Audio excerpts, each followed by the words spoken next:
Welcome to Buzz is Building with Joel Smith. Every Wednesday, Joel joins us ahead of in the last block of the show to provide 5 players with some buzz building in the fantasy streets that you need to keep an eye on heading into week number 7 here. Joel, what's going on, buddy?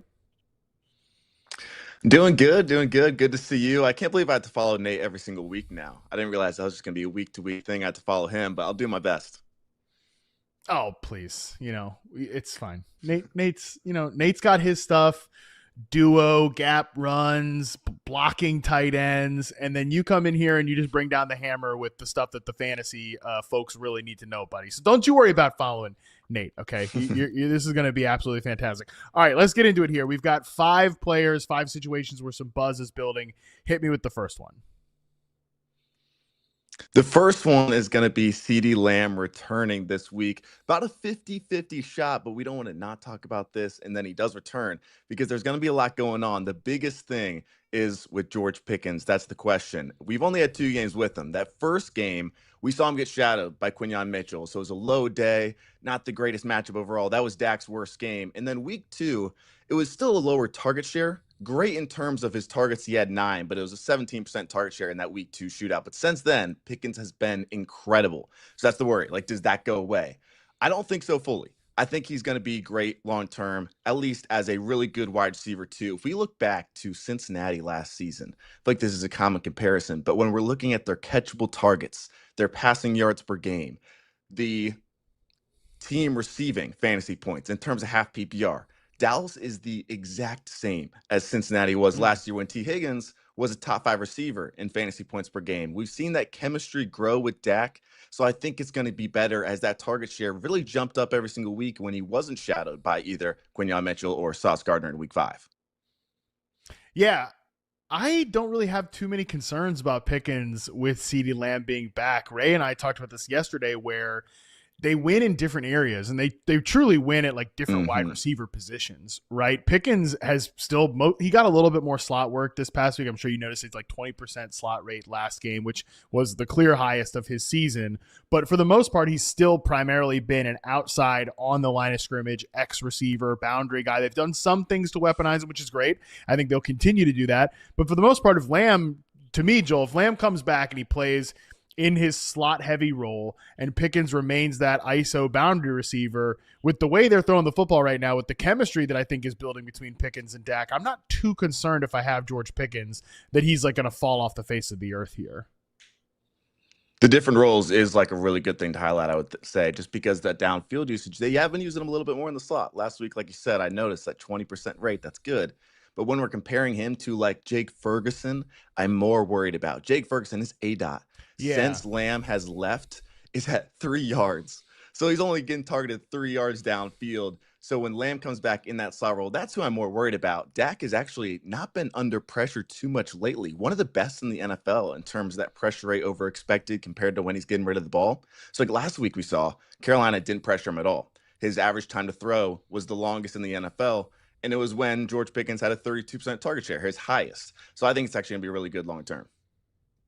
Yeah, I do actually have one Jake Ferguson team on a squad that's pretty good this year, and I have been at least thinking about that. Not that he's one of those guys like people, oh, sell high on Jake Ferguson. Who's trading for Jake Ferguson? Okay, everybody with an internet connection knows that CeeDee Lamb is coming back. I'm not going to pull one of, trust me, especially in this Apex league that I'm in. No, but I'm not pulling the freaking wool over anybody's eyes on that one. Nobody's going to be surprised. Oh, what's Harmon offering us Jake Ferguson for? We all know.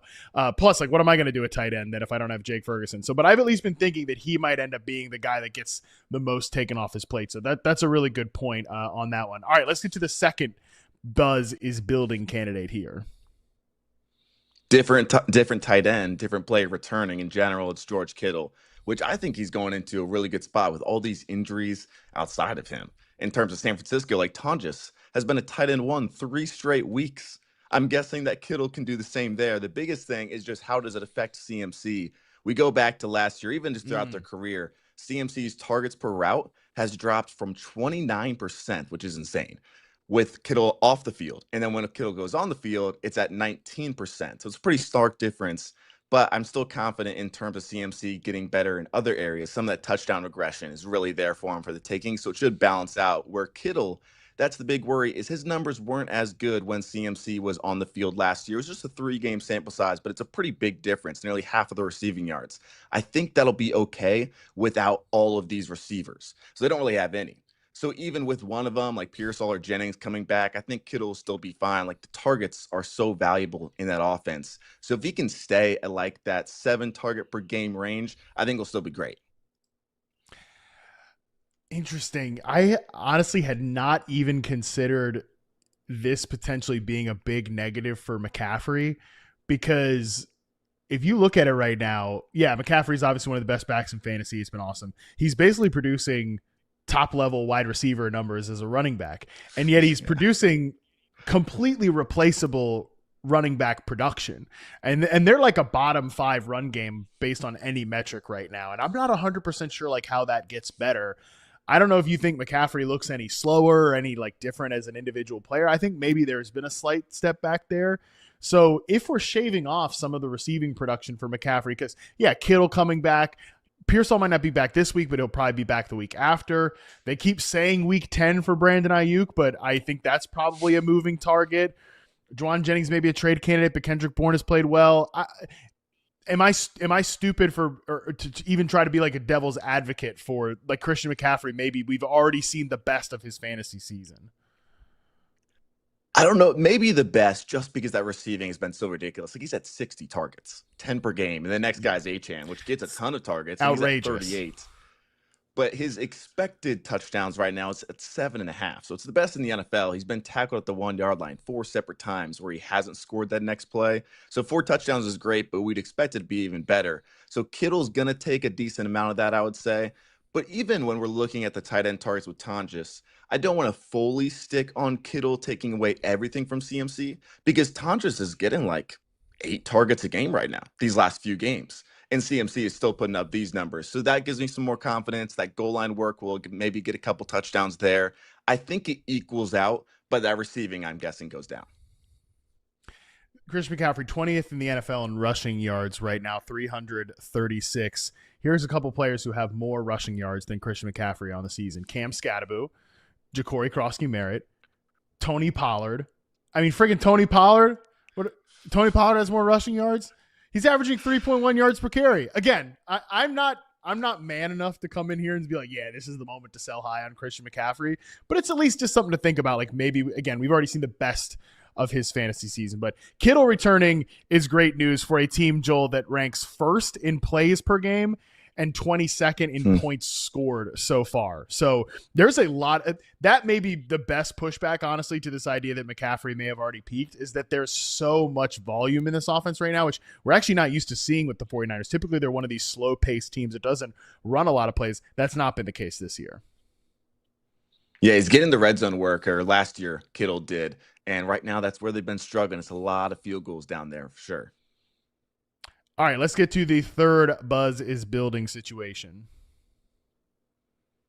Got Luther Burden coming up next, where off the bye, it was a little bit of a bump, but the big factor here is DJ Moore's injury. So does he miss this week? And does that kind of bump it up for Luther Burden? Those routes, last week we saw the best at 36%. If I were to tell you, like, Rome Odunze is leading the team in targets, that's no surprise. Do you know who number 2 is? It's Olamide Zaccheaus, right? Yeah. Of course you know that. I'm guessing most of the people that are listening do not know that Zaccheaus is second on the team in targets. So even outside of like him taking DJ Moore's work, which I feel like is the general perception, he can just get Zaccheaus' work, which in terms of their passer rating when targeted, Burden's at 146. Caleb Williams in general, right at 100. And then Zaccheaus is down there at 56. So it is a big difference. A lot of that work is coming in like that design game. So part of me wonders, like, how much is he really adjusting to this playbook, to the NFL? How much do they trust him there? Because 50% of his targets right now are like those design screens, that sort of thing. He has that flea flicker as well. But even if you take out the flea flicker, his yards after catch is over 6. So really good there. Still getting lots of design work, which means like they're trying to get him involved. The targets per route is really good. Just can he take that next jump is the next step. Yeah, so I just charted the Luther Burden Commanders game, checked that one out there. Obviously, it's not a huge sample size. It's only like 24 routes or something like that. And like you mentioned, there's still some underneath stuff. Just on the season right now, he has 4 catches on screens, does Luther Burden. DJ Moore has 4 as well.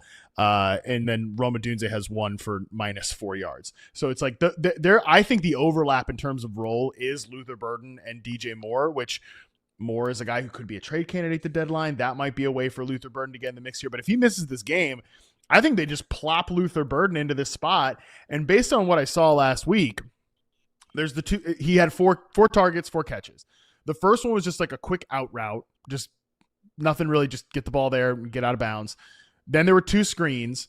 In between those 2 screens, there was one big boy, like over the middle catch against man coverage, snaps off the route really well. Strong hands, brings it in, immediately transitions to a yards after catch player. So that was promising. It's very small sample stuff. I would also say that one of my biggest criticisms of Burden as a prospect, people who listen to this show back in the draft know this.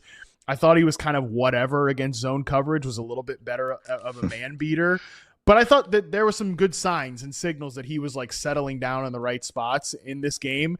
Like he kind of looked like he belonged against zone coverage, which is good, because I can tell you this for sure, Joel. That coaching staff with Ben Johnson and Antoine Randall, they have been on. I don't know anything about this, but I'd say it without knowing. They've been on his ass about, zone coverage and being in the right spots. So I thought that was promising. The usage isn't exactly where he wanted, but from a performance perspective, I did think last week was promising. How much of a bump would you expect if he's at 36%, which was not because DJ Moore missed time? He played basically every single snap. He just got injured at the very end or was playing through it. So Burden, if DJ Moore were to miss, where would you expect that route share to be at? I mean, shoot, DJ Moore has been out there for basically almost all the plays. It's been him and Rome as the 2 receivers. I could see him being an 80% player. Like that. That's the thing here. And this is why, like, wide receiver roles matter so much. Zacchaeus is not going to take DJ Moore's spot. He just doesn't have that game. So if Moore misses, it is going to be against the Saints team that I can't quite get my head around what type of defense the Saints is and like where to attack them from a fantasy matchup perspective. I don't know if you have any insight on that, but I think that the guy that's going to run the most routes alongside Roma Dunze would be Luther Burden. It's not going to be Zacchaeus. Yeah, the Saints are kind of a tougher defense than people would expect for, not winning too many games right now. Yeah, and again, they do like a lot of the umbrella coverages, zones, Brandon Staley, that's sort of his specialty. So again, just very hit or miss defense in terms of how to attack them from a fantasy standpoint. So just an interesting team, but that could be a fun fantasy game because the Saints offense will push the pace on the other side of it, which will bring the Bears passing game along with it, I think, at least. All right, let's get to the 4th buzz is building candidate. It's in Tampa Bay. I feel so bad for Baker Mayfield. It's no Emeka Buka now, already no Godwin, no Mike Evans. So who is there? Because right now it's such a valuable offense to be a pass catcher in. Like Mayfield is thrown downfield more than anybody, those 15-plus air yards throws. He's 3rd in air yards in general. So we got multiple different options. The one in terms of the highest upside, I would say Tez Johnson. More of the floor option, I would say Sterling Shepard. Or if you need a tight end, we've seen Cade Otton in the past in these spots where there's lots of injuries. He can kind of get the volume there. So it just kind of depends what league you're in or who you need from a waiver option. But looking at the first downs per route run, I don't know if you've seen the craze about this stat, Matt. I'm sure you have. Oh, yeah. But I kind of believe in it in terms of moving the chains. It makes sense, and it translates over to fantasy. If we go back, a stat from Fantasy Points Data, a great Twitter account, has the top 5 receivers in the last 3 years in college as prospects in this stat. Number 1 was Marvin Harrison Jr. 2 was Jackson Smith-Njigba. 3 was Puka Nacua. 4 was Tez Johnson. And then 5 was Malik Neighbors. And part of that is due to the offense, due to the quarterback play. But that is some very good company, some elite company to be in with those 4 receivers. Then it being Tez Johnson. We saw that deep ball connect. I think that's kind of what you're going for. He's going to be an all or nothing guy. It's going to be home runs, lots of short routes. His ADOT in college was really low, but he can do both of those. Maybe not as much in between, maybe not too much volume compared to like a Sterling Shepard where you're maybe playing in a PPR league, hoping for 5 or 6 catches. But the ceiling guy for me would be Tez.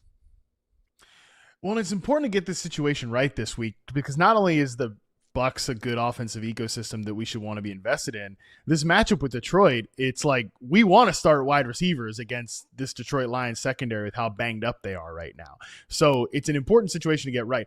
I love your analysis on the Tez Johnson first downs per route run.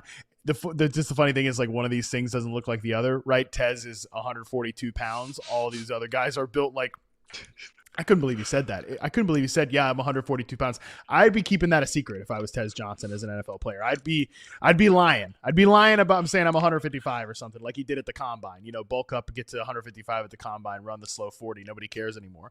I think that Tez can play, though. I just wonder how much volume he can handle truly at 142 pounds. Like, can he be an 8 to 10 target a game guy? That I kind of question that. Yeah, he's getting some out of the slot, so hopefully maybe a couple short targets. I don't know if he's really going to be the screen guy, but in terms of taking a prayer or maybe hoping for a guy in the long term as a stash, I don't know how much upside Sterling Shepard is really bringing. Kate Otten, if you need a tight end, like I said, could provide something there for a few weeks. But yeah, not too many great options, I would say.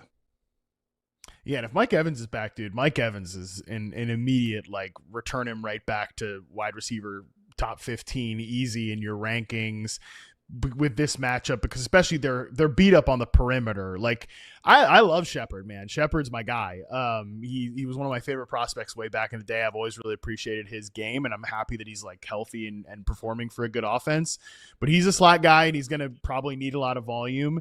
I'll tell you what, I'm in enough stupid deep leagues, Joel, where I'm definitely going to have to start Sterling Shepard in a couple spots, and I'm hoping for this matchup. But part of me does think that Kate Otten is the guy who's going to end up getting the most volume here. Like, we're going to, just like we did last year. I remember doing this on the show, talking through the wide receivers and then kind of coming to the conclusion, you know what, if there's no kind of heft power slot type player, it probably is going to be Kate Otten that ends up getting a lot of work. We've seen the 10 target games before from him, so wouldn't be shocked. All right, we've got one last player to highlight here in Buzz is Building. Let's hear it, Joel. It is going to be Rasheed Rice. Talk of the town this week. If you had him for 6 weeks, there's no way you're not starting him, but what can we hope for?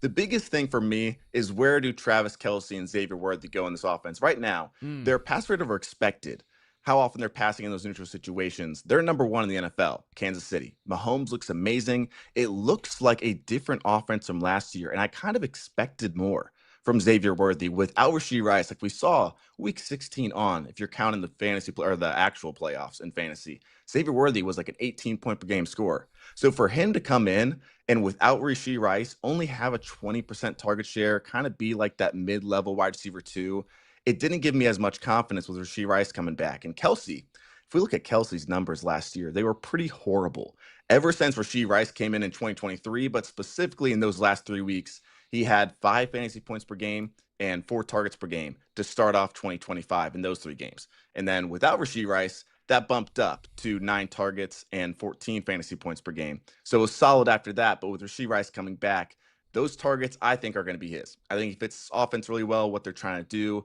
The lack of ability to run the ball, I think that helps out Rasheed Rice. There is a ceiling here for sure. Yeah, he's the wide receiver archetype we're all obsessed with right now. These guys that beat zone coverage, go over the middle of the field. He should be that guy. He hasn't quite accessed that intermediate route running ability just yet. He's mostly been an underneath and short player, but I think that's within his bag. Like, I think he can get there, and Mahomes has been attacking that area of the field. So there's a chance he just walks right in here and immediately becomes the clear orbit player of this pass game. Everything revolves around him. The volume goes his way. I think that's very possible. I also do want to leave open the reality that he hasn't played football in over a calendar year, and he is coming off a serious injury. Now, he's had 6 extra weeks to ramp back up and get a little bit healthier from a physical standpoint, but I know all the talk is they're not going to be easing him back in action. You have a heavy workload, the whole deal. I think that's probably the most likely scenario. I just want to leave that open for people, Joel, that if they come back in the comments, a few days later after he gets 5 targets, they're like, what the hell happened to Rasheed Rice? I just, let's remember there is a little bit of context here, but I think most likely he comes back to a big workload. I think so too. It was that LCL injury, so not the ACL, a little shorter in terms of that injury timeline. And he was a full go for training camp. That was like 3 months ago. So I think he should be good in terms of health. The big thing is he is a yards after catch receiver. So if he isn't feeling 100%, or maybe it takes a couple games back before he really trusts that, that could affect him some. But I'm just looking at the upside here. The wide receiver 3 right Totally. now, the difference between a top 3 receiver and a top 12 receiver is the same as the wide receiver 12 to wide receiver 42. So there is a difference when Wow. we're talking fantasy wide receiver ones. It's not like, oh, the wide receiver 10 and wide receiver 1 are really close to each other. There is a gap. So that's why I love him, is because he's a top 10 guy for me the rest of the season, not because I'm super confident that he's going to be a hit no matter what, but because if he is, he's probably going to be that top 3 guy that can win you a league. And I just want to close it here, coming back to Xavier Worthy. I agree that like Kelsey and Rice kind of work in the same areas. I think there's a chance. I'm going to paint you two scenarios here, Joel, and you tell me which one you think is a little bit more believable. I think there's a chance that Worthy, now that Rice is back and he's able to do more of that deep stuff, I think that best suits his game. And my two scenarios here, like kind of which one is true. We talked, you said this, you expected more from him while Rice was out. I kind of agree. Like this should have been his moment to really establish himself. I think you can take that with, hey, he might never be one of these load-bearing wide receivers, a guy that can get a lot of volume because, shoot, what we talk about with Tez Johnson, Xavier Worthy's a smaller player as well. He's not necessarily built to take those hits over the middle, things of that nature. So you could kind of take it that way, or you could say, hey, he's been banged up this whole time. Maybe this wasn't the fair moment to judge him. So which of the two paths do you think you'd rather, like if you're analyzing Xavier Worthy, is it, well, we kind of saw he's not that load-bearing receiver, or is it more, hey, let's see what he looks like when he's actually a little bit healthier? I could see a mix of both, yeah, because there was like that shoulder injury. I'm sure that plays part into it. The targets were the worst in the last game. So that's where my worry comes in a little bit, is like, all right, now you get this Detroit matchup. I think, yeah, it was Detroit last week. He only had 4 targets. So it didn't seem like he was that focal point of the offense. And especially in like those design targets, that's where I think Rasheed Rice can hurt him, is because last year, Rasheed Rice, those first 3 games, was leading the NFL in those design targets, those screen passes. And then once he went down, that became Worthy. Worthy didn't really have much of it, and then they started giving him some carries, giving him those screens, especially later on in the year. So maybe Rasheed Rice eats back into that, and Worthy loses that and becomes just that big play receiver, which can still be very valuable in this offense. They got Mahomes in an offense that is throwing downfield. He's number 1 in air yards right now. So Worthy, maybe Rice takes a little bit of that attention off, and there's more big play upside, but I would expect it to be more boom bust. I love it. All right, those are your 5 Buzz is building players for week 7. That is Joel Smith. Joel, appreciate you doing this, buddy. I'm excited to have you back every single week. Yeah, thank you. I'll be here.